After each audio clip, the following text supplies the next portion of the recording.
parlons de l'orbe, donc font qu'aujourd'hui le projet suscite pas mal de peur, ou disent que ça peut représenter une atteinte à la vie privée. Les gens croient donc le projet capture les données et garde des données biométriques, mais on ne garde pas de données biométriques. Je pense que la plus grosse friction qu'on trouve au niveau des États ou des agences de data protection, c'est qu'il faut pouvoir expliquer tout ce qu'on fait et que ce n'est pas un projet conventionnel. Les objectifs du projet ne sont pas conventionnels et les technologies utilisées sont assez compliquées. Donc c'est beaucoup de points de la technologie au niveau cryptographique, et donc ça prend beaucoup de temps à expliquer et à détailler ce qu'on fait. Hello tout le monde, ici Gary Beneza pour le podcast de Cryptost. Aujourd'hui j'accueille Saturnin Punier. Salut Saturnin. Salut Gary. Tu es, avec plaisir, tu es cofondateur, on peut le dire, tu es cofondateur du projet WorldCoin, quand tu es dans la team fondatrice.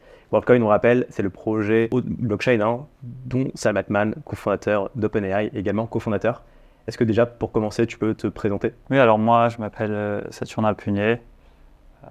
Je viens du sud de la France à l'origine. J'ai passé pas mal de temps à Londres ensuite, où j'ai étudié sciences informatiques. J'ai commencé à monter des boîtes quand j'étais à Londres, donc il y a plusieurs années. Et j'ai ensuite décidé d'aller aux États-Unis parce que pour le type de projet que je voulais monter, donc c'est plutôt des projets deep tech et plutôt de type moonshot qui demandent beaucoup de fonds, énormément de capital, et du capital qui est prêt à prendre beaucoup de risques. C'était beaucoup plus dur de le trouver en Angleterre et en Europe en général. Donc je suis parti faire de la recherche en intelligence artificielle et en neurosciences aux États-Unis pour avoir une transition aux États-Unis. Et ensuite, j'ai rencontré le reste de l'équipe avec qui on a démarré WorldCoin. Et on a démarré ça en fin 2019 et je les ai rencontrés du coup quand j'étais à Caltech en Californie il y a maintenant 4 ans et demi. Et depuis 4 ans et demi, on est en train de développer le projet WorldCoin qui maintenant vient d'avancer. Alors avant justement d'aller dans les coulisses de la création, est-ce que tu peux peut-être expliquer ce que c'est WorldCoin? Ouais, alors WorldCoin, à très haut niveau, nous, on part du principe qu'on va bientôt avoir un monde où l'intelligence artificielle générale, où une intelligence artificielle très avancée va exister, mais on n'a pas encore l'infrastructure qui permet de bénéficier de ça, ou du moins à l'échelle globale. Et nous, ce qu'on essaie vraiment de faire, c'est de construire l'infrastructure qui est nécessaire pour ce monde avec une intelligence artificielle très avancée. Et donc ça se compose en gros de 2 parties. Une partie qui est l'identité, donc comment pouvoir identifier les gens à grande échelle quand il y a des bots qui sont tout aussi performants que les humains et qui sont indifférenciables. Et la deuxième partie, c'est un système financier. Comment créer un système financier qui est inclusif et qui permet de faire bénéficier de la valeur ajoutée de l'intelligence artificielle qui arrive d'être très centralisée dans un monde d'intelligence artificielle générale. Nous, on s'occupe de ces 2 piliers fondamentaux d'un monde avec de l'intelligence artificielle générale et on s'occupe donc de construire ça. Plus court terme, ça permettra de régler des problèmes de différenciation des bots sur les réseaux sociaux, sur quand tu vas en ligne, en fait, tu auras après n'importe quoi pour les votes en ligne, pour toutes les actions en ligne, ça devient de plus en plus dur de différencier les bots des humains. Et notre but, c'est donc de résoudre ce problème à grande échelle. Ok. D'ailleurs, on viendra sur ce concept de proof of humanity, donc la preuve d'humanité. Déjà, pour commencer, est-ce que tu peux expliquer comment est né le projet? Donc on l'a dit, Sam Altman, qui est le cofondateur d'OpenAI, CEO d'OpenAI, également cofondateur du projet. Comment vous êtes rencontrés? Enfin, est-ce que tu as rencontré Sam Altman d'abord ou d'autres membres fondateurs de WorldCoin? Comment ça s'est passé? Alors, une grande partie de l'équipe faisait de la physique théorique à Caltech. Okay. Et moi, je fais de la recherche en AI et neurosciences quand j'étais à Caltech. Et on s'est croisés. En fait, ils étaient aussi venus aux États-Unis, un peu similaires à moi, pour monter une boîte. Et donc, ils se servaient aussi, ils voulaient faire de la recherche pour avoir le visa aussi, pour pouvoir rester et après monter une boîte. Et donc, on avait tous les 2 ce même objectif. Enfin, on avait plusieurs membres de l'équipe qui faisaient ça. Et donc, on s'est croisés à Caltech. Par hasard, parce que j'ai entendu dire qu'ils voulaient aussi monter des boîtes aux États-Unis, qu'ils avaient le même type d'intérêt que moi. Et on a donc commencé à bosser ensemble début 2020. Et de fil en aiguille, on a aussi rencontré Sam à l'époque. Et on a commencé à bosser ensemble pendant quelques mois, et puis c'est bien passé. Et on a décidé de continuer et peu à peu, ça s'est développé en projet actuel de WorldCoin. Ok. Et c'est quoi la vision dès le départ La vision dès le départ était vraiment très simple. La vision, c'est que l'intelligence artificielle générale arrivait et il faut construire une infrastructure pour cette intelligence artificielle générale. D'où le fait qu'on compte collaborer assez proche avec OpenAI. Et cette vision n'a pas changé. Et on le voit, c'est de plus en plus évident avec donc tous les chats GPT et les autres langages models. Et donc ça commence à s'accélérer, on commence à le voir. Et donc ça a toujours été la thèse, que ça allait arriver très vite, qu'on n'allait pas avoir ce qu'il faut au niveau mondial pour être prêt à ça. Et donc de créer l'infrastructure qui permettrait de supporter ça. Ok. On revient sur la vision, mais en gros, est-ce que tu pourrais expliquer déjà la différence entre Tools of Humanity, OpenAI et du coup le projet WorldCoin? C'est quoi la différence, enfin le lien entre les trois? Ouais, donc Tools for Humanity s'occupe de créer l'orbe, qui est l'appareil qu'on utilise pour faire la vérification biométrique. Qui scanne l'iris des yeux. Exactement, Ouais. donc ça c'est Tools for Humanity. Tools for Humanity s'occupe aussi de l'application, qui est donc une des interfaces qui permet d'accéder au WorldCoin et à ta Proof of Personhood. C'est un wallet crypto qui permet aussi d'accéder à ta preuve d'identité. Donc il s'occupe de ces deux piliers de la technologie. Et la WorldCoin, c'est non-profit. Et il s'occupe, c'est comme la fondation Ethereum, c'est très similaire. Il s'occupe du token et donc de tout l'écosystème autour de WorldCoin en tant que partie crypto. Donc ces deux entités sont déconnectées. Et donc Tools for Humanity, c'est vraiment App et Orb. Et WorldCoin s'occupe du token et de l'écosystème crypto. OpenAI, dans tout ça, s'occupe donc de tout ce qui est tout le développement des AGI. Et le but, c'est qu'au fur et à mesure du temps, on collabore de plus en plus, au fur et à mesure qu'ils vont se rapprocher de l'intelligence artificielle très générale, et au fur et à mesure qu'on a pu distribuer donc, nos technologies globalement à plusieurs milliards de personnes. Et le token, il est émis sur votre propre blockchain. Du coup, il y a une blockchain qui est gérée par WorldCoin. Pas pour le moment. Pour le moment, on est en layer 2 sur Optimism. Ok, mais c'est la vision. Oui, c'est la vision à plus long terme. On veut en effet créer notre propre chaîne qu'on est en train de développer. Et donc, on devrait avoir ça dans le futur, sûrement en layer 2 sur Ethereum. Ok. Avant qu'on rentre peut-être dans les cas d'usage du token, il y a plein de choses à dire. Est-ce que tu peux expliquer déjà toi ton implication dans le projet? T'es tech, hein. T'as un profil tech. C'est quoi aujourd'hui ton focus? Alors, quand on monte un projet aussi rapidement avec autant de développement en si peu de temps, on est obligé de faire un peu tout. Ouais. Donc, comme tu peux l'imaginer, j'ai bossé sur beaucoup d'aspects du projet. J'ai bossé sur beaucoup d'aspects de la tech, beaucoup sur l'orbe, donc l'appareil qui fait de la vérification biométrique, qui a été un des plus gros bloqueurs pour la boîte pendant une année ou deux, parce qu'il fallait développer cette technologie qui n'existait pas, qui permettait vraiment de différencier les gens avec celle globale, donc ça n'existait pas du tout. Donc il y avait beaucoup de recherches au début sur ça qui nous bloquaient beaucoup, donc je fais beaucoup de travail sur ça. Et après, je fais beaucoup d'autres choses, donc je bossais aussi, par exemple, sur tout ce qui était l'organisation de l'équipe, des trucs plus business et soft, tous les trucs autour de la stratégie aussi, ou avec le recrutement aussi. Je fais aussi beaucoup de choses sur des opérations sur le terrain, donc développement des opérations dans les différents pays où on opère et voir comment améliorer ces opérations, comment les faire fonctionner de façon plus fluide. Quand tu dis opération, c'est par exemple les gens qui vont se faire scanner l'iris, voir comment ça se passe dans la vraie vie. Exactement, donc aller voir sur le terrain, on avait des premières versions de l'appareil, mais comme tu peux l'imaginer, elles n'étaient pas parfaites et on a dû itérer très vite et énormément pour arriver à un flow déjà que les gens comprennent ce qui se passe, comprennent le projet, qu'on sache l'expliquer, mais aussi un point de vue technologique pour que ce soit utilisable, que ce soit fluide, que ça marche bien. Et donc ça nous a pris beaucoup d'itérations pour arriver à là. Donc j'ai beaucoup participé dans ça, entre autres, mais donc mon rôle était très diversifié. Donc tu as vraiment un rôle de cofondateur, un peu multicasquette, mais avec une composante tech, mais pas que. Voilà, avec une composante tech, mais pas que, qui a évolué pas mal. Ok. Et aujourd'hui, donc, parlons de l'orbe. Hein, donc, moi, je me souviens qu'à Paris, je crois que c'est en juillet dernier, donc en juillet 2023, il y avait eu un orbe qui était dans un coffee shop ou un coworking où les gens pouvaient se faire scanner l'iris pendant plusieurs jours.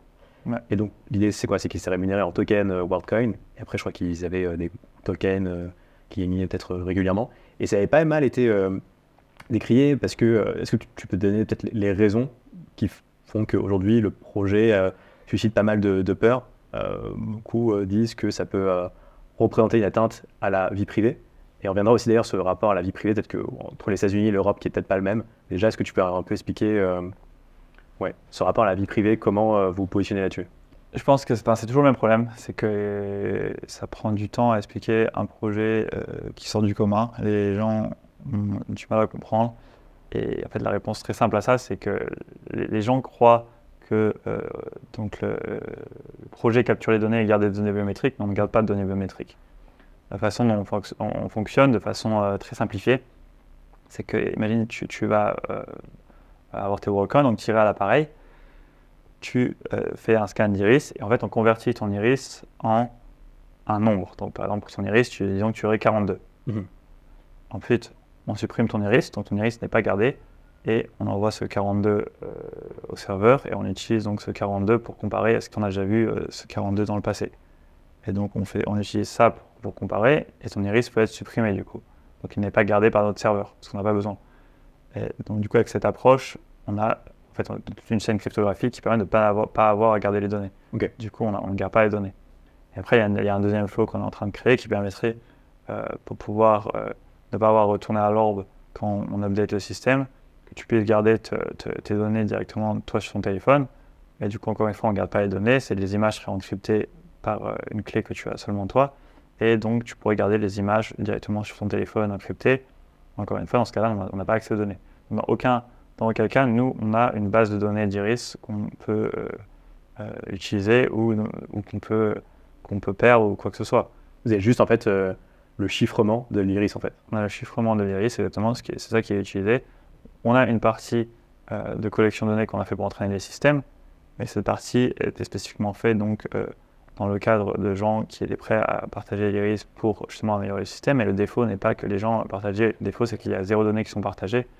Et nous, on n'a pas besoin de garder les données. Il n'y a aucune intention de garder les données. On n'a aucun intérêt de garder les données. En fait, le plus gros problème, c'est de faire comprendre ça aux autorités qui ont du mal à comprendre. Aux autorités et au public, qui sont bien évidemment pas évident de comprendre c'est quoi les incentives du projet, pourquoi on fait ça, pourquoi on construit de cette façon si on ne capture pas les données. Et donc, c'est beaucoup de discussions qui prennent du temps à être faits, mais en général, c'est souvent, on ouvre la discussion et plus on en parle, plus on explique comment ça se passe, plus les gens comprennent et comprennent qu'il n'y a aucune atteinte à la privacy parce qu'on n'a pas de données. Ok. Alors, est-ce que tu t'es rappelé le fonctionnement? Donc, moi, Gary, je vais me faire scanner l'iris, admettons que je l'ai fait en juillet dernier. Donc, il y a eu un chiffrement de mon iris. Comment après je peux m'en servir? Donc c'est-à-dire que j'ai une application sur laquelle je vais avoir le chiffrement de l'iris et après qu'est-ce que je peux en faire? C'est quoi en gros les cas d'usage? Donc tu n'aurais pas les chiffrements. Donc, ce qui est fait encore à très haut niveau, c'est qu'on compare si on t'a déjà vu ce chiffrement. Est-ce que tu étais une personne qui a été identifiée? Et si ce n'est pas le cas, on fait deux choses. On te donne une part de la crypto, donc une part de Worldcoin qui est la tienne, et on te donne une preuve d'identité, une preuve d'humanité que tu peux ensuite utiliser sur Internet pour prouver que tu es bien une personne unique et que tu n'as pas fait cette action dans le passé. Par exemple, tu pourrais créer un compte Twitter et si on intègre à Twitter, tu peux prouver que tu n'as jamais créé d'autres comptes Twitter avec cette identité. Et donc, tu peux faire ça sur tout Internet pour tous les cas d'utilisation que tu peux imaginer. Donc, pour prouver que tu n'as jamais, par exemple, aimé une vidéo YouTube, tu t'es jamais inscrit à un site, tu t'es jamais... Tout ce que tu peux imaginer ou des bots pourront le faire, tu n'as jamais voté, tu peux utiliser ça. Et donc, toi, de la façon dont tu l'utilises, c'est simplement sur le téléphone, sur l'application, tu as cette proof identity qui est stockée. Et quand tu vas sur un site, tu dois juste scanner le QR code, par exemple, qui est sur le site. Et après, tu peux valider le fait que, oui, tu veux bien accepter cette action. Et après, il y a encore une fois une chaîne cryptographique qui va être prouvée au site que tu n'as pas fait cette action dans le passé. Et est-ce que cette identité numérique, enfin oui, c'est une identité numérique, enfin un passeport digital, est-ce qu'il est relié à ma propre identité, moi, Gary Beneza, ou c'est juste le fait de dire, voilà, c'est une personne qui a été scannée par Worldcoin, mais qui reste anonyme Justement, on a passé beaucoup de temps à développer la technologie pour faire en sorte qu'on n'ait pas besoin de lier aucune information à ton identité. Donc, cette identité, elle est complètement anonyme. Tout ce qu'on sait, la seule information qu'on a, c'est que cette personne a été vérifiée par une orbe. Elle a été vérifiée en tant que personne unique par une orbe qu'on n'a pas vue dans le passé. Et c'est toute l'information qu'on a. On ne sait pas c'était à quel endroit, on ne sait pas c'était quelle personne, le numéro de téléphone, le nom, la tête, les iris, on n'a rien. On a juste le fait que cette personne est unique et a vérifié à une orbe à un moment. Et le but, c'est quoi? C'est justement de pouvoir tracer les différentes actions faites par cette personne, même si elle est anonyme. Le fait qu'elle ait, par exemple, été authentifiée pour tel service, Ou juste dire, ouais, c'est juste une personne physique qui a été authentifiée. Alors, le but, c'est que nous, on veut vraiment offrir le bloc technologique fondamental, donc ce qui est la pièce la plus simple possible sur laquelle on peut construire. Et donc, c'est vraiment cette preuve d'identité anonyme. Et ensuite, on offre un protocole qui est open source que tout le monde peut utiliser.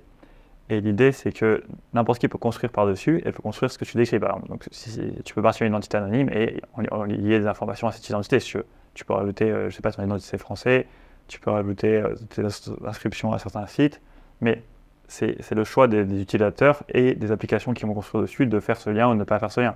Nous, tout ce qu'on offre, c'est donc le bloc fondamental d'identité de l'Internet, sur lequel l'Internet peut construire plein de choses, mais pour l'instant, ce n'est pas notre but de construire nous-mêmes, c'est d'offrir ces outils pour que n'importe qui puisse construire dessus.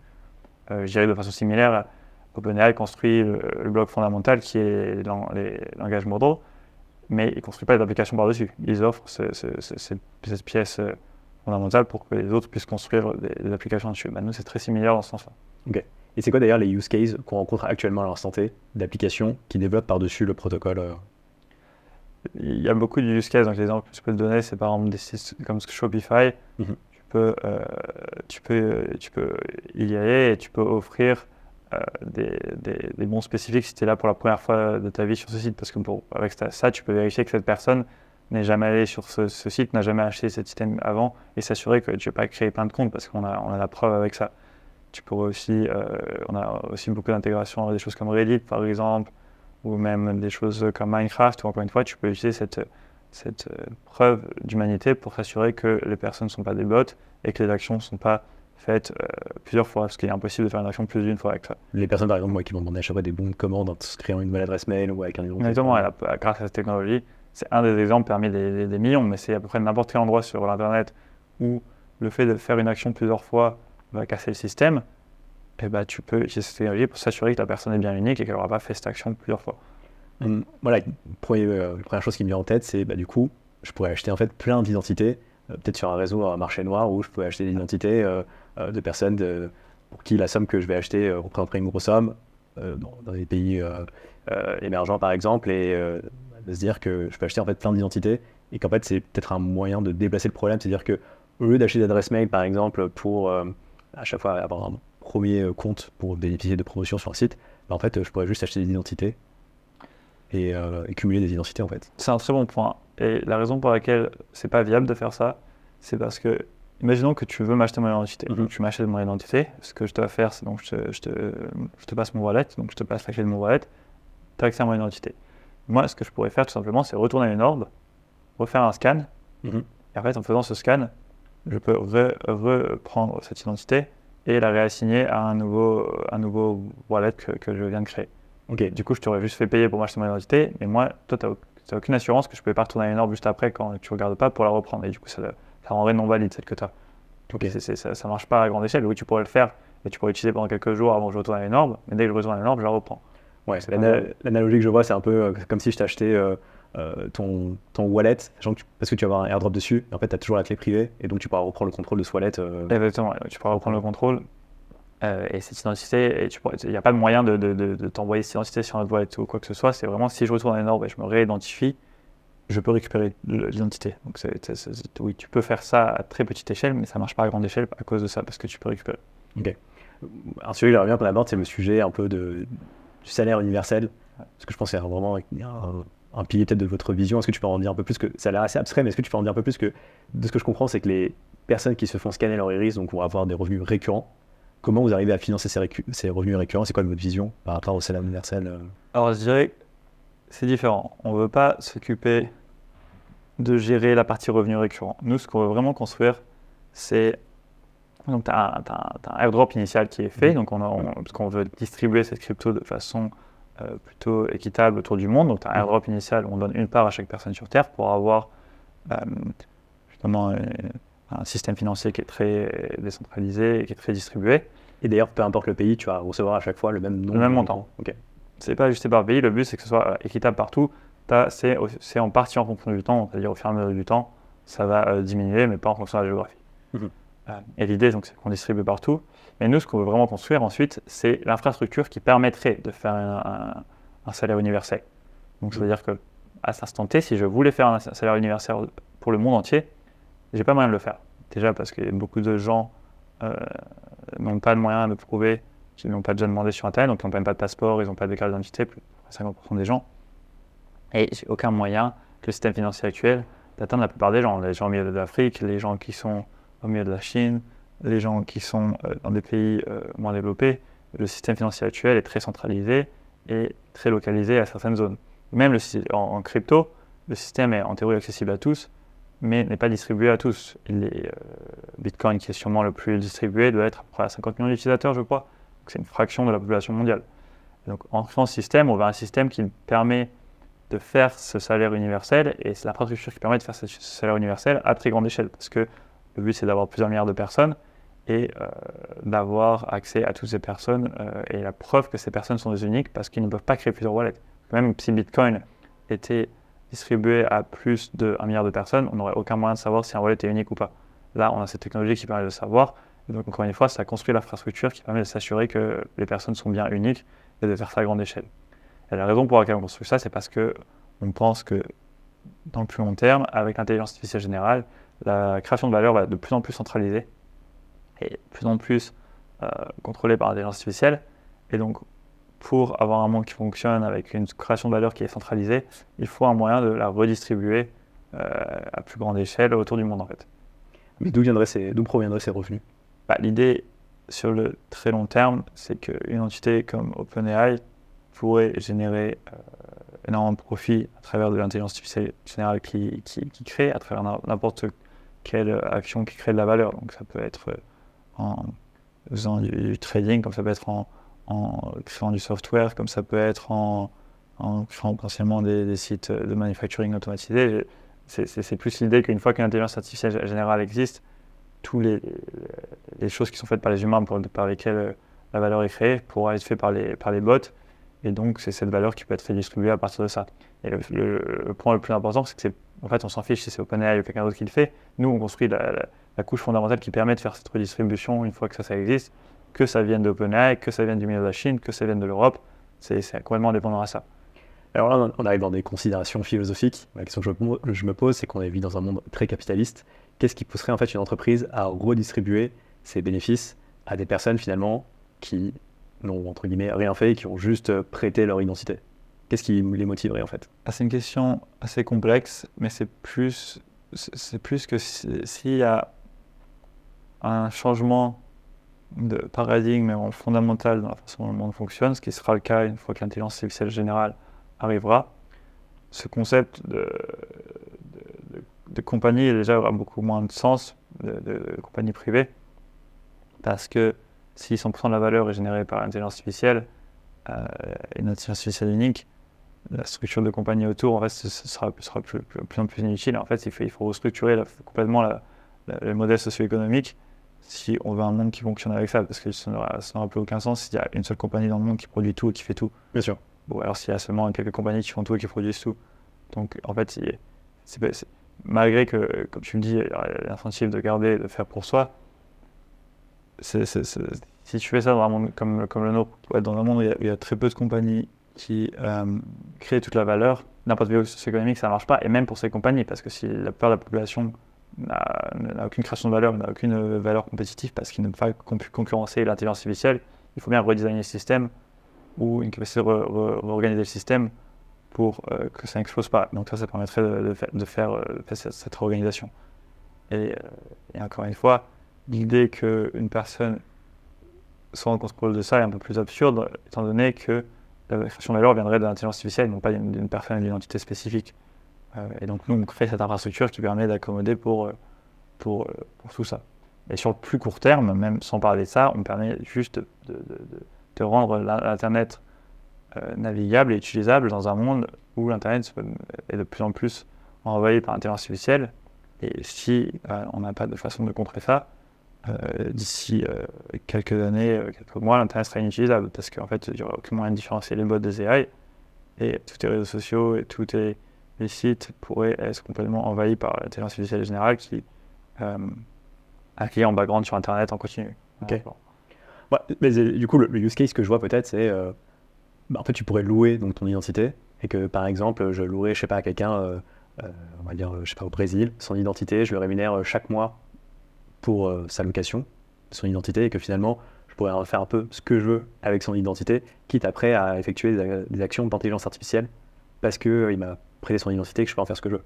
Est-ce que c'est pas un moyen, finalement, tu vois, un peu de décaler aussi le problème? Le problème, c'est-à-dire que d'un côté, il y a cette vision de dire que finalement, on va lutter contre l'intelligence artificielle, enfin, en tout cas trier les bots pour vraiment avoir que des vrais humains, et peut-être que finalement, on pourrait quand même louer des identités, j'ai l'impression, et quand même continuer à avoir des intelligences artificielles qui pourraient agir dans la vie numérique. Ton interrogation, c'est est-ce qu'on ne pourrait pas continuer d'opérer en tant qu'humain en parallèle de l'intelligence artificielle? Tu veux dire une fois que... Ma question, c'est, de ce que je comprends, c'est que votre vision, d'un côté, c'est qu'avec l'intelligence, avec WorldCoin, on va pouvoir justement avoir, grâce au Proof of Humanity, dissocier les bots des humains. Mais d'un côté, on pourrait très bien avoir des compagnies qui achètent des identités à des personnes qui sont faites authentifiées avec WorldCoin pour ensuite justement avoir des actions d'intelligence artificielle par rapport à ces identités-là qui rétribueraient en fait les identités louées avec un salaire effectivement mensuel, un salaire universel comme tu disais. Je vois, mais dans quel but pourquoi prendre ces identités? Ce serait quoi l'utilité que tu peux imaginer? Alors les use cases là, je ne les ai pas tout de suite, mais effectivement ça pourrait, je sais pas, par exemple commenter sur des réseaux sociaux, parce que peut-être que dans un futur lointain ou plus ou moins proche, Twitter demanderait à tous ses utilisateurs de se faire scanner par WorldCoin pour distinguer les bots. Je pense encore une fois, on revient sur ce qu'on a mentionné un peu plus tôt, c'est que acheter ces identités ou les louer, tu peux pas faire grand-chose parce que le problème, c'est que tu n'as aucune preuve que la personne en face de toi ne va pas juste après aller à une orbe et la récupérer.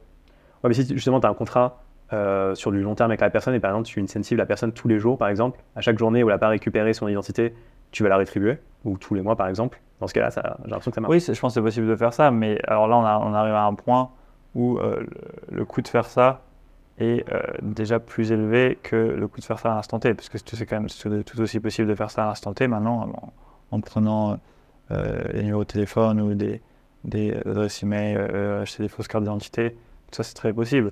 Je sens que c'est toujours une question de coût, c'est combien ça coûte. Et le coût de faire ça, de la façon que tu le décris, ce sera extrêmement élevé au final, parce qu'il faut s'assurer que les gens vont continuer à le faire et ils ne peuvent pas le récupérer. Okay. Donc je ne pense pas que ce problème ne sera jamais complètement, peut-être dans le très long terme, on pourra le supprimer, et du moins pas à court terme. Mais ce que tu peux faire à court terme, c'est le rendre vraiment très cher pour pas que ça puisse se développer à très grande échelle. Le plus important, c'est de se développer à grande échelle. Tu ne peux pas créer même avec cette approche, tu ne pourras pas avoir des centaines de millions d'identités. Tu pourras avoir des millions d'identités, parce que le coût serait absurde.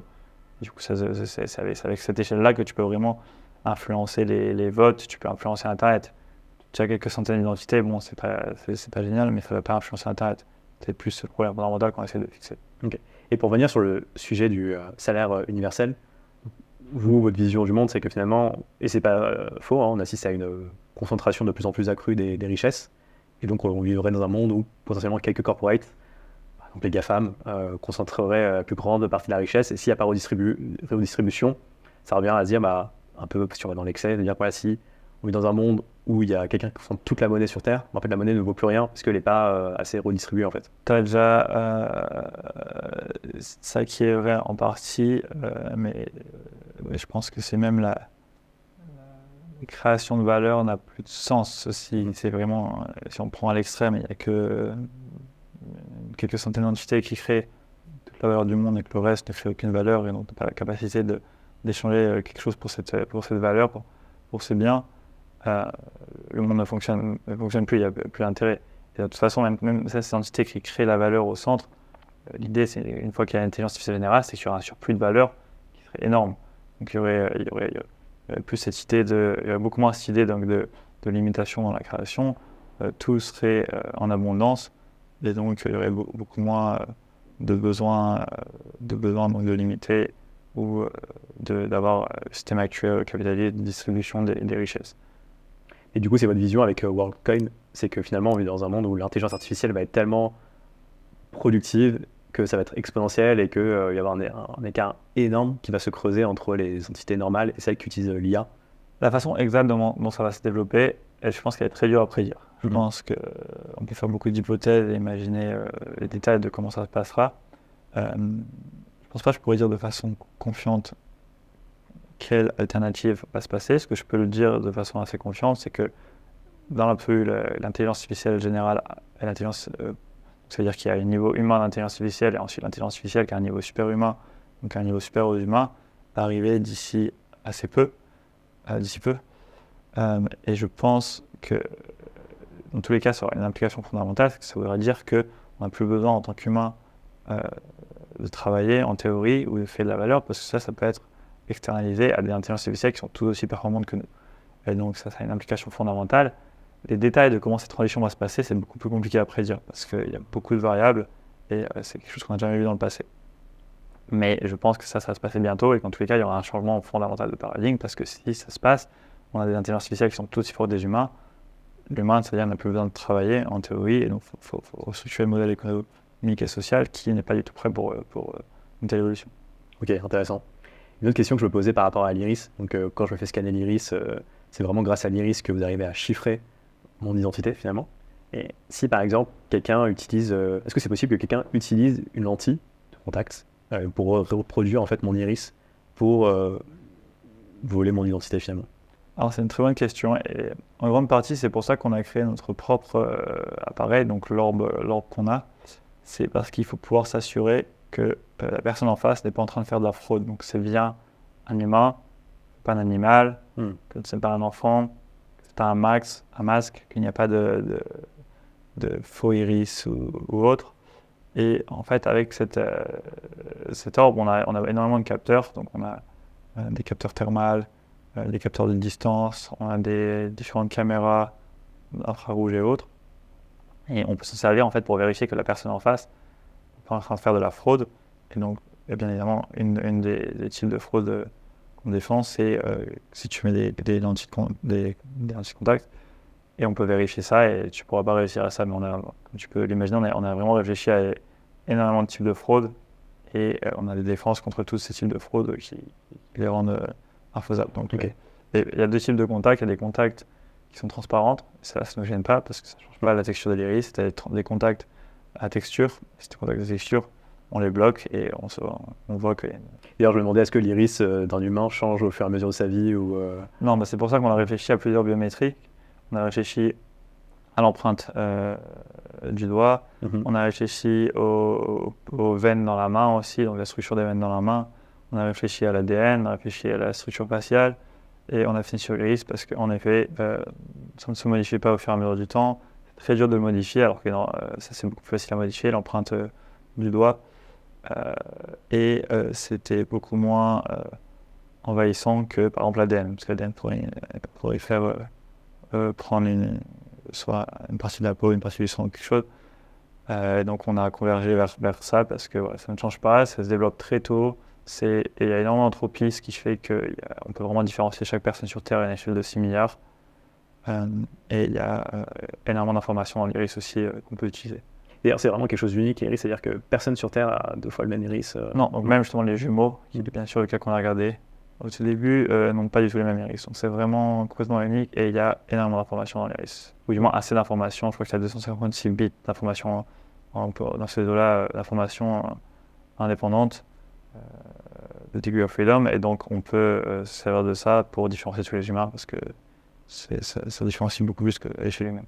Et tout à l'heure on parlait de vol, donc si par exemple je me fais voler mon identité WorldCoin, donc tu disais que je peux faire scanner l'iris pour reprendre la propriété de mon identité, comment ça marche Alors ça on est en train de finir d'implémenter, normalement on le sort bientôt. La façon dont tu ferais, c'est que tout simplement tu retournes à une orbe, tu te refais scanner, et en te faisant scanner, tu auras la capacité donc, de réassigner ton identité, donc la preuve d'humanité que tu as, à un nouveau wallet. Donc tout simplement, juste tu retournes, tu refais le scan, tu refais le process que tu as fait avant, et juste tu le réassignes un nouveau wallet, et celui d'avant sera supprimé. Ok, ce sera des faits. Donc ça va être un wallet Ethereum ce sera un wallet pareil sur Optimism Layer 2 si on est dessus. Ok. Mais alors, non, c'est vraiment intéressant, et du coup, c'est-à-dire que ton identité elle est rattachée à un wallet, où tu peux, et donc c'est-à-dire qu'on peut, à partir de ton identité, voir tracer tout ce que tu as fait avec ce wallet, ou tu peux changer quand on a envie de wallet, comment ça marche Alors c'est une très bonne question, et non, tu n'as pas un wallet, une identité. Une identité et ton wallet sont deux choses différentes. plus que cette identité est associée à ce wallet. Donc c'est un peu similaire au Soulbound token de Vitalik, dans ce sens-là, qu'ils ne sont pas directement, font pas partie du wallet, c'est juste au-dessus du wallet. Et donc, D'ailleurs, est-ce que tu peux juste rappeler rapidement ce que c'est Soulbound token c'est pareil, c'est un concept similaire que Vitalik a développé pour résoudre ce problème d'identité en liant ce token qui permettrait donc, c'est pour identité au-dessus des wallets. Et donc c'est assez similaire à ça. D'ailleurs, on a beaucoup parlé avec Vitalik de ça.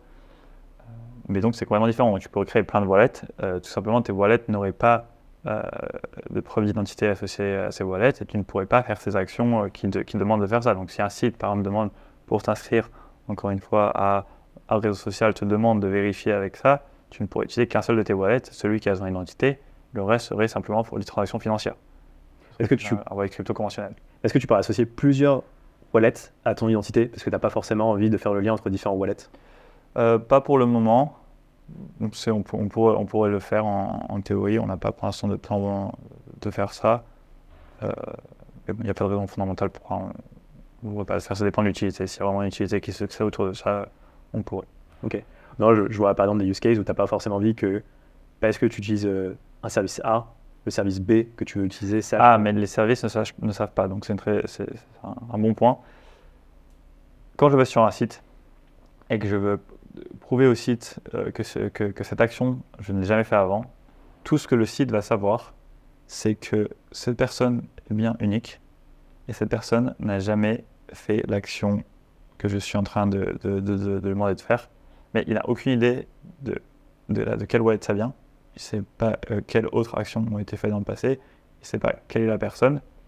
Ça, on utilise donc ce qu'on appelle Zero Knowledge Proof, qui permet de prouver quelque chose, de prouver que tu as une certaine action, un certain état de ton wallet, sans te donner aucune information. Ça veut dire que c'est comme si je te prouvais que j'avais un exemple, c'est imagine, pour Zero Knowledge Proof, c'est imagine il y a un coffre dans une salle, et que moi j'ai la clé pour ouvrir ce coffre. Tu peux rester en dehors de la salle, et je peux te prouver que j'ai la clé, ou le code, disons le PIN pour ouvrir le coffre. Juste, je rentre dedans, je fais le PIN, je sors l'objet qu'il y a dedans, je referme le coffre et je te montre juste l'objet. Et donc, tu auras la preuve que moi j'ai le code, mais tu ne connaîtras pas mon code. Ouais. Et c'est un principe très similaire de cryptographie qui est utilisé pour te prouver que j'ai cette identité unique et que je n'ai pas fait cette action, mais que tu ne sais rien d'autre. Je te prouve juste ça d'une façon très similaire. En fait. Et donc, c'est pour ça que tu pourrais utiliser un seul wallet pour faire ça. Okay. J'ai vu récemment qu'en Espagne, le projet Worldcoin a été banni pour au moins 3 mois. Comment vous gérez les sanctions de la part des États? Est-ce qu'il y en a eu d'autres? Est-ce que vous discutez avec des agences gouvernementales? C'est quoi un peu votre rapport avec les États? Je pense que la plus grosse friction qu'on trouve au niveau des États ou des agences d'État protection, c'est qu'il faut pouvoir expliquer tout ce qu'on fait et que ce n'est pas un projet conventionnel. Les objectifs du projet ne sont pas conventionnels et les technologies utilisées sont assez compliquées. Donc c'est beaucoup de points de la technologie au niveau cryptographique et donc ça prend beaucoup de temps à expliquer et à détailler ce qu'on fait. Notre approche pour tout ce qui est interaction avec gouvernement et État protection, c'est toujours d'être très proactif. On essaie de parler un maximum à l'avance avec les gouvernements, de communiquer un maximum ce qu'on fait pour essayer de le faire comprendre. Et on a une politique de collaboration absolue avec les gouvernements. Donc, s'il se passe des choses comme il s'est passé en Espagne, où ils demandent de poser pendant qu'on est en discussion, on fait directement, on arrête l'opération et on entre en discussion avec cette entité pour leur expliquer en détail ou pour aller plus en profondeur sur les doutes qu'ils ont ou les parties qu'ils n'ont pas compris, ce qu'on est en train de faire. Au niveau européen, on peut centraliser les cas comme ça de protection, data protection. Et nous, on le fait donc en Allemagne, au sud de l'Allemagne, avec l'entité qui s'occupe de protection des données là-bas. Et en théorie, si cette entité, ou quand cette entité aura complètement accepté notre opération, ce sera valide sur toute l'Europe. Et donc là, on est en discussion en ce moment avec eux pour expliquer la technologie. L'Espagne a voulu donc parler directement avec nous. Et donc, on a discuté directement avec eux, mais en théorie, on peut, une fois que l'Allemagne aura fini la discussion et qu'on aura l'approbation de l'Allemagne, on pourra opérer dans le reste de l'Europe Et grâce à cette approbation allemande, on n'aura pas à le refaire pour chaque pays en Europe. Donc on essaie aussi de faire ça au maximum, de centraliser les discussions, parce que c'est en effet très compliqué de discuter avec tous les pays du monde. Enfin, ça prend beaucoup de temps. Et donc on essaie le plus possible de parler avec des entités plus centralisées pour pouvoir accélérer les process. Mais donc notre approche est très collaborative sur tout ça. Et c'est marrant, quand on discute avec un pays, vous discutez avec qui dans le pays? Par exemple, si on prend la France, c'est quel organisme? En France, c'est le CNIL, ça s'appelle. Ok, oui. Et c'est eux qui s'occupent de tous les cas de protection des données. Dans ce cas-là, on a parlé à un moment avec le CNIL, mais tout ce qui est en protection des données au niveau européen, ils ont accepté que ce soit fait à travers l'entité en Allemagne. Ce sera fait avec l'Allemagne. Et en parlant de CNIL, c'est vrai que le rapport à la vie privée n'est peut-être pas le même en Europe qu'aux États-Unis. Est-ce que ça, tu le ressens et est-ce que ça impacte votre stratégie aujourd'hui? Non, je pense pas que ça impacte nos stratégies. Je pense que nous, on est vraiment motivés par l'impact fondamental et l'importance fondamentale du projet. Tout ça, c'est des détails, c'est du bruit. Dans tous les cas, on va pouvoir se déployer dans tous les pays du monde et d'arriver à plusieurs milliards d'utilisateurs. Il y aura forcément de la friction sur le chemin, que ce soit de la friction pour expliquer au gouvernement, la friction au niveau technique de la développement de la technologie, de la logistique pour distribuer ça partout, pour l'échelle, comment gérer ça à plus grande échelle. Il y aura de la friction de tous les côtés, on le sait très bien. C'est pas vraiment, on n'utilise pas ces facteurs pour décider de nos actions, on optimise juste pour arriver à la plus grande échelle possible, le plus vite possible. Notre seul but, c'est d'arriver à 1 milliard le plus vite possible. Et on s'y attendait à avoir de la friction, mais ça n'affecte pas vraiment notre politique. Ok. Et là, vous avez combien d'utilisateurs actuellement? Ça se compte en millions ou... On est à peu près à 4,5 millions, je crois, d'utilisateurs qui ont fait donc le sign-up avec l'ordre. Et on est à peu près à 8 millions, je crois, d'utilisateurs sur l'application. Donc une partie qui n'a pas encore fait le sign-up avec l'ordre. D'accord. Et des projets qui construisent déjà sur WorldCoin? Je crois qu'on a à peu près 200-300 projets qu'on construit sur WorldCoin. Et on continue de discuter pour agrandir l'écosystème. On a beaucoup de très gros projets qui vont arriver, que je ne peux pas mentionner, avec des entités plus majeures avec lesquelles on va collaborer et avec lesquelles on va appliquer nos technologies qui devraient arriver dans les prochains mois aussi. Ok. Et pour revenir donc, sur la surveillance, sur les États, est-ce qu'il n'y a pas un risque de surveillance? C'est vrai qu'il y a pas mal de fervents défenseurs de la vie privée numérique qui sont contre le projet, on peut le dire. C'est quoi les arguments que vous leur avancez? Est-ce que effectivement, comme ces projets peuvent le dire, il n'y a pas un risque de surveillance de masse, un peu la Big Brother, de la part de WorldCoin, qui concentrerait peut-être beaucoup de pouvoir et tout simplement sur la Proof of Humanity? Ou d'ailleurs, est-ce que vous voyez un monde où il y aurait WorldCoin qui émet une Proof of Humanity et d'autres protocoles qui cohabiteraient en fait? Mais nous, on a une réponse très simple à ça. C'est que le meilleur moyen de prouver donc, que ce n'est pas le cas, c'est d'open source tout, de décentraliser tout. Donc, c'est les deux choses qu'on est en train de faire. C'est qu'on est en train de terminer de open source tout ce qu'on a. Donc du hardware au code, à notre logistique, tout ce qu'on fait est en train de se faire open source. Et on a déjà open source la plus grande partie, on finit les derniers détails. C'est important. La deuxième partie, c'est la décentralisation. C'est de faire en sorte que tout en fait est en train de se faire décentraliser dans notre compagnie. On a toute une roadmap de décentralisation de chaque aspect. Donc la création, même la création de l'ordre sera décentralisée. L'application sera décentralisée, donc il y aura plusieurs applications. Le protocole est sur la blockchain, donc complètement décentralisé. Et même la gouvernance va être décentralisée au fur et à mesure de la compagnie et passer du coup à la fondation qu'on est en train de créer, WorldCoin. Et donc le but, c'est qu'une fois que tout est open source, tout est décentralisé, dans l'absolu, on n'a plus aucun contrôle direct. Le contrôle est complètement indirect sur tout ça. Et l'aspect Big Brother qui est plus spécifique sur les données et sur le traquer les gens vient du fait qu'on est complètement privacy preserving, donc ça veut dire qu'on ne capture pas de données qui peuvent être traquées. Et notre technologie, fondamentalement, la façon dont elle est construite cryptographiquement, fait qu'on ne peut pas te suivre dans ce que tu fais. On en a parlé loyalement. La technologie fait que tu n'es pas traqué et tu peux le vérifier parce que tout est en open source au final. Donc, tu n'as pas besoin de nous croire en fait dans tout ça. Donc ça, je pense que c'est très important. Et la partie biométrique, comme on l'a mentionné, on ne capture pas la biométrie. Donc, aucune base de données centralisée qui va grandir au fur et à mesure du temps, plus on capture de gens, ce ne sera pas le cas. Donc, il n'y a aucun traquage qui peut être fait à partir de ça. Donc, du fait, ces différents facteurs, donc voilà, la décentralisation, l'open source, le fait que c'est privacy preserving et qu'on n'a pas de données biométriques, donc c'est plus un problème de communication de ce qu'on fait qu'un problème fondamental de ce qu'on est en train de construire. Et en termes de use case, pour venir à ça, on parlait tout à l'heure, donc là, le use case à court terme, c'était par exemple, tu veux t'enregistrer pour un service en ligne pour voir si tu n'es pas registré plusieurs fois. C'est quoi les grands use cases que vous avez à moyen terme? Comment vous voyez la chose? Quelles sont les grandes applications qui vont se construire sur WorldCoin? Est-ce que vous les avez en tête d'ailleurs ou peut-être pas encore? Vous le dites, on verra avec le temps. Alors comme j'ai mentionné, nous on construit le bloc fondamental. Ouais. Donc on va construire le bloc sur lequel tu peux construire le futur de l'Internet. Les spécificités de ce qui peut être construit dessus, c'est pas quelque chose quelque chose sur lequel on passe beaucoup de temps, parce qu'on veut pas, c'est pas à nous de le construire, on construit le bloc, on veut le rendre accessible à n'importe qui et que des gens construisent dessus, mais c'est facile d'imaginer des cas d'utilisation.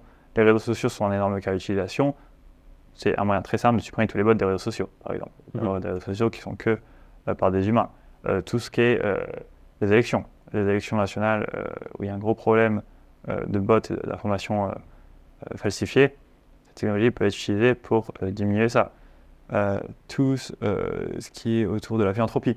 Quand tu veux distribuer de façon égalitaire, à grande échelle, par exemple dans des pays qui ont été affectés par des crises, des tsunamis ou quelque chose comme ça, disons, et que si les pays étrangers veulent donner une aide à tous les gens de cette zone, à l'instant T, il n'y a pas moyen de le faire, parce que si tu voulais donner ça, tu ne saurais pas à qui tu as donné déjà de l'aide, tu n'as pas donné d'aide. Avec WorldCoin, la technologie, tu pourrais donner exactement une partie de l'aide avec tout le monde, que ce soit de l'aide physique, de la nourriture, de l'eau, ou que ce soit de l'aide financière. Tu aurais d'un coup la capacité, dans une zone qui est complètement dévastée, de donner à chaque personne, ce qui n'est pas du tout possible. Donc avec beaucoup d'organisations de philanthropie, on réfléchit à faire ça aussi. Tu as vraiment un nombre d'utilisations qui est infini à partir de quand, parce que on a accepté plus ou moins que on ne peut pas croire à 100% l'identité sur Internet, mais de moins en moins avec le temps.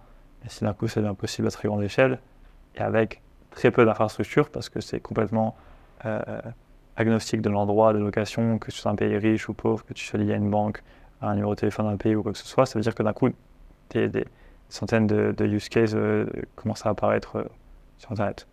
Et vous, votre vision, c'est que, je sais pas, horizon 10-20 ans, tout le monde sur Terre ait un profil WorldCoin et sa Proof of Humanity, et que finalement, si tu ne l'as pas, tu es un peu en marge de la société, comme aujourd'hui, en 2024, si tu n'as pas accès à Internet, tu es un peu coupé du monde. Oui, donc notre but, c'est d'arriver déjà à 1 milliard, c'est très peu. Donc, on espère d'ici quelques années, on sera à 1 milliard. Et qu'ensuite, comme tu le dis, sur un bloc fondamental de similaire maintenant au fait de ne pas avoir d'adresse email, de ne pas avoir de téléphone, de ne pas avoir Internet, ce n'est pas impossible, tu peux vivre avec, et c'est beaucoup moins commun, et il y a beaucoup d'aspects de la société maintenant qui sont directement liés à ça. Ouais, pour venir du coup sur l'utilisation du wallet, c'est un point intéressant, c'est de savoir comment fonctionne en tant qu'utilisateur, comment je peux signer des transactions. Est-ce qu'il y a une partie account abstraction? Parce que c'est vrai qu'on sait que dans le monde de la crypto aujourd'hui, le wallet, ça peut vraiment être le point de friction pour utiliser tes crypto-monnaies, dans le sens où tout le monde ne sait pas gérer un MetaMask ou 12-24 mots. Il y a le concept d'account abstraction qui arrive de plus en plus pour vraiment faciliter l'expérience utilisateur sur des wallets. Comment ça marche pour utiliser ton wallet WorldCoin et par exemple valider des transactions ou valider des actions? Encore une fois, là, on parle de la layer application, je dirais plus que la layer infrastructure. Nous, on est sur la couche infrastructure de ça. On a créé un premier wallet, et donc le principe de ce wallet, c'est qu'il soit très accessible et très facile à utiliser. Il n'y a aucun concept de crypto fondamental, de mots à retenir, tout est justement abstrait et tu n'as pas besoin de connaître tout ça. Je pense que ça, c'est des détails d'application. Je pense que vraiment construire un monde où il est facile d'utiliser la crypto, où il y a toutes les mêmes garanties qui existent dans le système financier traditionnel, ça va se faire au fur et à mesure du temps. Et je pense que c'est une question, c'est comme l'Internet, voilà, quand ça arrivait, bien évidemment, il fallait être expert au début pour pouvoir utiliser Internet. L'interface n'était pas facile à utiliser, était complexe. Et en fait, c'est des deux côtés, ça s'est passé après. C'est d'un côté, les interfaces sont simplifiées, elles sont beaucoup plus accessibles. Et d'un autre côté, les gens se sont habitués et ont su interagir avec beaucoup mieux. Et il va se passer exactement la même chose. C'est des deux côtés, ça va se rapprocher. Il y aura de plus en plus de gens qui vont comprendre comment l'utiliser, vont comprendre l'utilité. Et les interfaces et les applications vont se simplifier avec le temps. Mais encore une fois, ça c'est pas directement la chose sur laquelle on travaille. Nous, de la partie application, simplification, c'est des gens qui vont construire au-dessus. On a fait un premier exemple de ça avec notre application spécifiquement qui a pour but de simplifier énormément cette approche. Mais c'est pas le corps de notre compagnie, c'est pas le corps de la technologie. Mais je pense que ça va se développer naturellement comme toute nouvelle technologie qui devient de plus en plus utilisable. Et ça va venir aussi avec l'échelle. C'est pour ça qu'on vise vraiment les 1 milliard. Quand tu arrives à une échelle de 1 milliard plus, il y a beaucoup de choses qui se passent. Et une des choses qui va se passer, c'est que justement, ça va devenir beaucoup plus facile d'utiliser la technologie parce qu'il y aura beaucoup plus grande échelle, beaucoup plus d'intérêt pour les investisseurs et les applications de regarder encore plus en profondeur dans cette technologie. Et donc tout va s'améliorer et se simplifier autour de ça, je pense. Une question que je me posais aussi, rien à voir, mais c'est par rapport à Sam Altman, donc qui est CEO d'OpenAI, est-ce qu'il intervient encore sur le projet? Est-ce qu'il est toujours actif? Tu échanges régulièrement avec lui? Donc Sam Altman, il est toujours à plein temps sur le projet. Okay. Donc il travaille principalement sur OpenAI, mais il dédie toujours une partie de son temps à donc suivre le projet et nous aider de différentes façons. Et donc ça dépend en général des phases dans lesquelles on est. Donc quand on a des phases plus critiques ou bosser avec lui devient plus important, on bosse beaucoup, et des fois c'est plus léger quand c'est des phases plus d'itération linéaire, je dirais. Ok. Et d'ailleurs, en parlant d'OpenAI, ils sont investis beaucoup sur le projet. Et d'ailleurs, est-ce que je peux en revenir un peu sur les levées? Moi, j'avais vu un chiffre, c'était à peu près 125 millions de fonds levés pour le projet WorldCoin parmi des grands ici, Coinbase, Andreessen Horowitz et d'autres grands noms.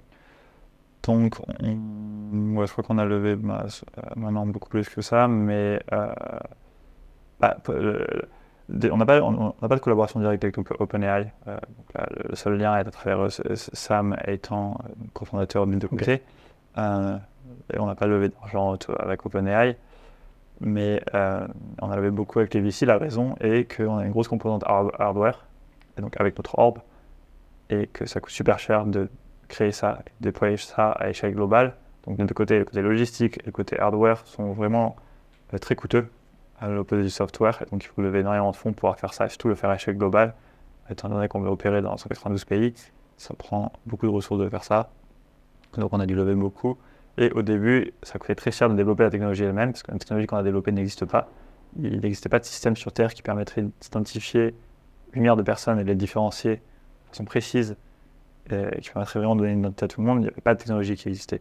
On a tout créé la technologie à partir de rien, on a dû créer tout le hardware à partir de rien. Donc là, on a la recherche au début qui était très coûteuse et qui a pris beaucoup de temps.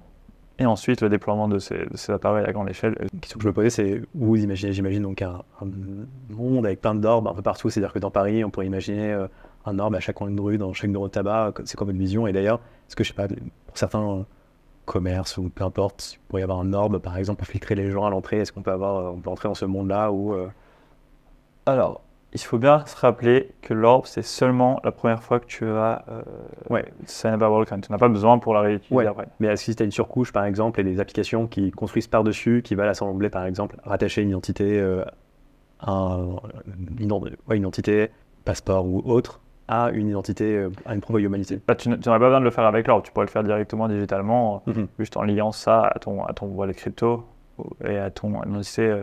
Tu n'aurais pas besoin de réutiliser l'orbe. Il y aura un monde où les orbes, parce qu'il va falloir de toute façon les déployer énormément avant d'arriver à ces 8 milliards de personnes, elles seront déployées un peu partout, dans tout Paris et dans toutes les villes secondaires pour que tout le monde puisse avoir accès à une orbe en moins de 1 heure de trajet, 1 heure et demie de trajet. Ce serait le but que ça accède partout sur Terre, à chaque humain sur Terre. Voilà, 95% de la population à moins d'1 heure et demie de trajet. Ok, un peu comme Tesla avec une vision où il y aurait des superchargeurs partout. C'est l'idée, c'est vraiment. C'est pour ça qu'on commence par les grosses villes. C'est pas du tout parce qu'on préfère les grosses villes. C'est juste que pour maximiser le nombre de gens qui ont accès à ça très rapidement, il faut commencer par les grosses villes. Ensuite, on continue à développer dans les plus petites villes pour que ce soit plus accessible à tout le monde. On part bien évidemment des villes où il y a plus de gens parce que ça donne le plus gros accès. Ok. Je te propose de conclure, c'est sûrement. Est-ce qu'il y a un dernier point que tu veux évoquer? Peut-être un point sur ta vision à toi du projet, de la privacy de manière générale, de l'identité? Je pense spécifiquement ce qu'on construit, c'est très dur. C'est même plus facile à comprendre, mais c'est très dur à comprendre les détails de ce qu'on fait. Et au début, quand on a commencé, c'était très abstrait. Les gens avaient du mal à voir comment ça fitait dans le monde. mais ça devient de plus en plus évident avec OpenAI et les langages modèles, ce qu'on construit et pourquoi on le construit. Pourquoi l'intelligence artificielle et l'intelligence artificielle générale, c'est quelque chose qui arrive très vite et qui n'est pas quelque chose qui va arriver dans 200 ans, comme on croyait il y a 4 ans. Et qu'en fait, WorldCoin, c'est vraiment construire les fondations pour ce monde. Et donc, je dirais à l'opposé de beaucoup de projets, non, on n'est pas crypto-focused, on est crypto-enabled. Ça veut dire qu'on utilise les technologies crypto pour cet objectif final, mais ce n'est pas, la finalité n'est pas les cryptos elles-mêmes. C'est utiliser ce système pour construire ce qu'on a besoin pour ce monde qui va arriver, qui va être rempli d'intelligence artificielle générale. Toute dernière question, peut-être sur la partie plus philosophique, on revient sur un point dont on parlait tout à l'heure. Dans la lignée du revenu universel, ça sous-entend quand même que les gens vont potentiellement moins travailler, que le rapport au travail va complètement changer. Moi, j'avoue, j'ai un peu du mal à me projeter. Je me dis, il y a quand même des métiers qui sont quand même très manuels, très techniques. Je sais pas, je prends un métier de cordonnier, de plombier. Je me dis, je ne sais pas comment l'IA, mais pourquoi pas, pourrait améliorer la productivité de ce type de travaux, de travail, quitte à les rendre quasiment beaucoup plus efficients. Est-ce que votre vision, c'est vraiment, voilà, les gens vont beaucoup moins travailler, on va vivre dans une société complètement différente, avec un rapport au travail complètement différent, où les gens travailleront moins, et c'est les machines qui remplaceront les humains sur plein de tâches. Déjà, dans un premier temps, même, peu importe si ça arrive ou pas, on peut voir que dans le monde actuel, les bots sur Internet sont un problème. Déjà, il faut une solution à ça, à court terme, sans aucun besoin d'imaginer un futur différent. Donc déjà, on adresse ce problème bien réel et déjà présent. Et sur le plus long terme, je pense qu'en effet, le problème d'essayer d'imaginer ça, c'est que naturellement, en tant qu'humain, on a une imagination qui est très linéaire et quand tu te trouves sur une exponentielle, c'est très dur d'imaginer le futur. Donc, gros exemple, encore une fois, c'est qu'il y a 4 ans, l'intelligence artificielle générale, la population générale ne comprenait pas ça, ne comprenait pas le concept, la possibilité d'avoir un humain qui pouvait passer le test de Turing et que ça arrivait avec les langages modèles beaucoup plus vite que 99% des gens, même plus, l'imaginaient. Je pense qu'on arrive au même moment, quand tu me dis ça, c'est exactement la même chose, de me dire, je n'imagine pas un bot ou un robot qui pourrait faire le travail de plombier à la place d'un plombier. Je pense que c'est pareil, parce que c'est pas possible à l'instant T, mais il faut se rappeler que c'est pas en train d'évoluer de façon linéaire, mais de façon très exponentielle. Très exponentielle, ça veut dire ce qu'on connaît maintenant, ce qui est possible maintenant, ce ne sera pas 2 fois mieux dans 4 ans, ce sera 10 fois mieux, 100 fois mieux. Et cette vitesse d'amélioration fait que, en effet, je pense qu'on va arriver très bientôt et beaucoup plus vite que la plupart des gens se rendent compte dans un monde où on n'a plus besoin de travailler du tout. Donc, ce n'est pas qu'on a besoin de travailler un jour ou deux, c'est qu'on n'a plus besoin de travailler du tout. Il y aura plus d'intérêt parce que, par plaisir, mais ce ne sera plus une utilité parce que tout ce que toi tu peux faire, ça pourrait être mieux fait par une intelligence artificielle générale. Ouais, travailler deviendra un hobby. Mais pour revenir sur la partie bots, ce que je trouve intéressant, je me dis, aujourd'hui, le problème des réseaux sociaux, c'est pas forcément les bots, et encore quoique, mais c'est surtout l'anonymat, je trouve, c'est-à-dire que parce que les gens sont, entre guillemets, cachés derrière un clavier, peuvent se permettre des choses qui ne se permettraient pas dans la vraie vie. Est-ce que le problème, c'est les bots vs les vraies personnes, ou c'est vraiment simplement parler en son nom sur les réseaux? Est-ce que c'est pas ça aussi le souci Je pense que c'est un souci, mais ça, je pense que c'est sur la couche d'application, c'est pas sur la couche d'infrastructure qu'il faut le résoudre. Encore une fois, c'est quelque chose que, oui, si l'application doit les résoudre, ils pourront, mais on ne peut pas le résoudre fondamentalement avec la technologie qu'on crée. C'est un problème, je pense, qui est tendentiel à ce qu'on construit. On va pas l'empirer ou l'améliorer, je pense que ça va être. Ok. Une dernière actualité que tu veux partager de WorldCoin? Il y en a beaucoup qui vont venir, c'est très peu, mais pas que je veux annoncer. Hein. Ok. Dans les prochaines semaines, je pense qu'il y aura beaucoup de nouvelles. Ok, on va suivre ça. Merci beaucoup, Saturnin. Merci beaucoup, c'était super.